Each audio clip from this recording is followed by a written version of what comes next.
We had discussed the operational amplifier, its use in negative feedback topologies, and how it can be used to design amplifiers with gain which is determined by ratio of resistors, and how it leads to instrumentation amplifier, which is nothing but a difference amplifier with a certain gain, fixed gain. Today we will discuss about the same amplifier being turned into what is called a comparator. A comparator is a basic building block which is used as an interface circuit between analog and digital. It compares the input with a reference and then gives the time at which input crosses the reference. At that time, the output of the comparator goes from low to high or high to low. So the low and high are the digital outputs.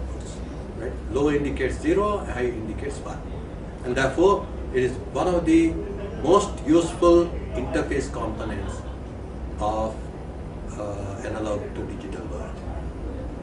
Now we see the actual characteristic of this. It looks as though the op-amp requires high gain for use in operational amplifier applications. And what does it mean? We had seen yesterday that the symbol of this is as given here. V1 minus V2 into A is V0, and therefore if A tends to infinity, then V1 is very nearly equal to V2, which means in the ideal op-amp, the operating point is around this region, that is this vertical axis, where the slope is going to infinity, indicating the infinite gain, and the entire action occurs in this region, which is called the active region. So, whereas in a comparator, the same thing is valid, that the gain has to be infinity or very high in order to indicate clearly just one transition point where V in becomes equal to V reference, that is 0. Vi is equal to 0. However, it has to indicate at the output that it has crossed this V reference by going from low to high. So the low and high levels are specified.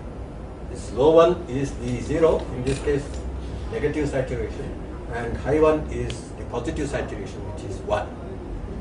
And therefore this is the ideal comparator characteristic, and this is the ideal op-amp characteristic.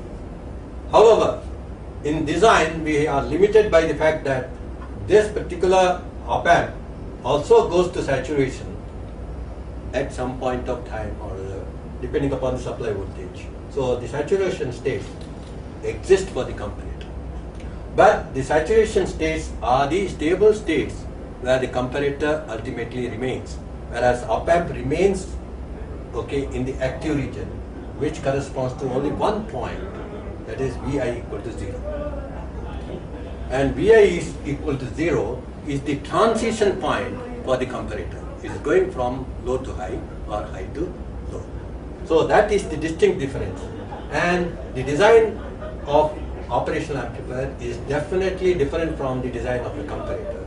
The parameters that are of interest, because it is used in negative feedback, are the gain bandwidth product and slew rate, whereas the parameters of interest here are the rise time and the fall time and the delay time, and the accuracy with which V in is detected as coming close to V reference. So the offset voltage at the input also is an error factor in the case of a comparator. Whereas theoretically speaking, the offset voltage has no role to play in the operational amplifier. The characteristic simply gets shifted by the offset as far as the operational amplifier is concerned. Understanding this, however, we can use the op-amp as a comparator, just for understanding the applications of the comparator.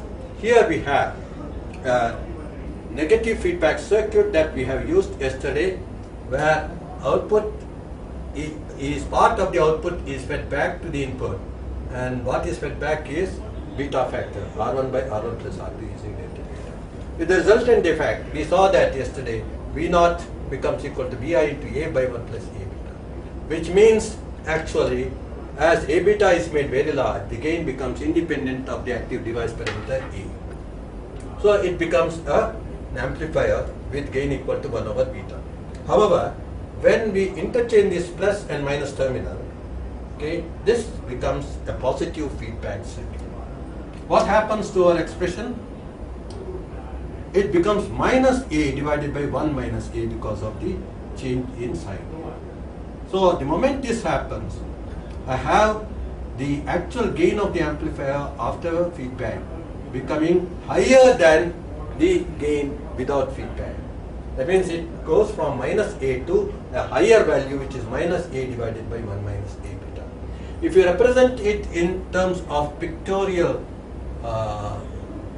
sort of diagram, originally it is inverting with beta equal to 0, the slope is corresponding to minus A, and as beta increases in the positive feedback case, the gain increases or the slope increases, and it is becoming an amplifier with higher gain. Ultimately, when beta is equal to 1 over A exactly, it represents the ideal comparator that we have with gain equal to infinity. That means beyond this point, it can only be used as an interface circuit between analog and digital, and it is no longer useful as an amplifier. And if you increase the beta, however, the extension, this is what you get from the expression. However, this curve has no meaning, because as soon as the input voltage increases, it goes all the way up to this point, and actually at this point, it jumps from this to this on its own, okay? And you get what is called as hysteresis. It has the ability to remember whether the input is increasing or decreasing. It becomes a memory element, okay? And therefore, it transits like this. When the input is decreasing, it will now go on like this, okay, and change state like this. That means essentially, the output can only remain. That point is called regenerative positive feedback. That means A beta greater than 1, okay, or greater than 1 or much greater than 1, okay, is what is called regenerative positive feedback. And what happens there? Output can only remain at plus or minus VSS, right, irrespective of the input. When the input is increasing, it will change state, okay, because this is at plus VSS, okay. When the input is very large negative, so the transfer can be, when the input is very large negative, it is at plus VSS, and this voltage would have been beta VSS. As soon as it comes to beta VSS, comes to the active region, then regenerative feedback sets in, and it jumps from minus VS plus VSS to minus VSS. And now this is at minus VSS. So input is being compared with minus beta VSS. So it just goes up to minus beta VSS.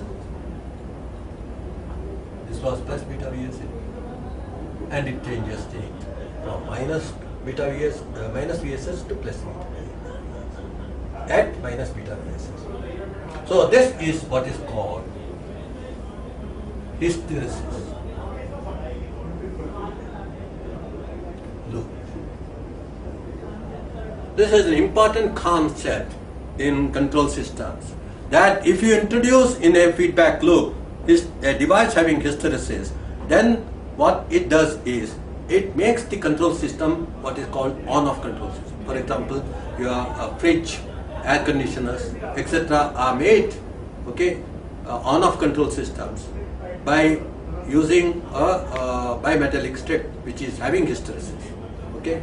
Now instead of the bimetallic strip, we have an electronic switch here which makes sure that for increasing input it changes state at one point, for decreasing input it changes at another point, and there is hysteresis, okay. So this hysteresis is very important in operating switches.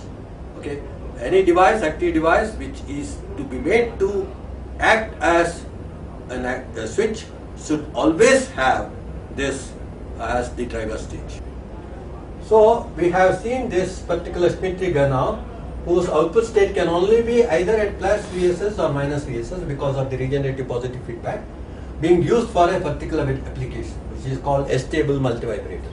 That means we are actually getting a signal generator that can produce a square wave all by itself. So this VSS gets charged to through this resistance and charges the capacitor at a rate which is determined by the RC time constant like this, right? So this VSS, this is the output VSS. So it is charging this at RC time constant going on like this. That means it is increasing. So if you feed this back to this Smith trigger sees an increasing voltage, and this voltage is already at beta VSS. So as soon as this voltage reaches beta VSS, it is changing state to minus or to all by itself. Then this capacitor is seeing a negative voltage, and this also becomes minus beta VSS. Right? So it is charging up to minus VSS with the same time constant RC. So as soon as it reaches minus beta VSS, again it is told now you change state. That's why it keeps on searching for a stable state going from minus to plus, okay, at the rate determined by this RC time constant. So you can now find out that the capacitor gets charged to a value of twice beta VSS. When it is at minus beta VSS, it is seeing a voltage which is VSS. So 1 plus beta times VSS to 1 minus e to power. This is the time period of charging, and this charging will be the same, e to power minus t by 2 RC. And t is, from this you can evaluate t as, okay, RC log 1 plus beta t by 2, so 2 RC. So your frequency of oscillation is 1 by t. So you have built a nice oscillator which is going to switch from minus VSS to plus VSS at a rate determined by RC. So you can see an exponentially rising and falling waveform here and a square wave. Same thing can be done by using what is called a non-inverting Smith trigger, okay, and an integrator. And you can prove that the frequency of oscillation, this is left as an exercise for you, F is equal to 1 by 4 RC.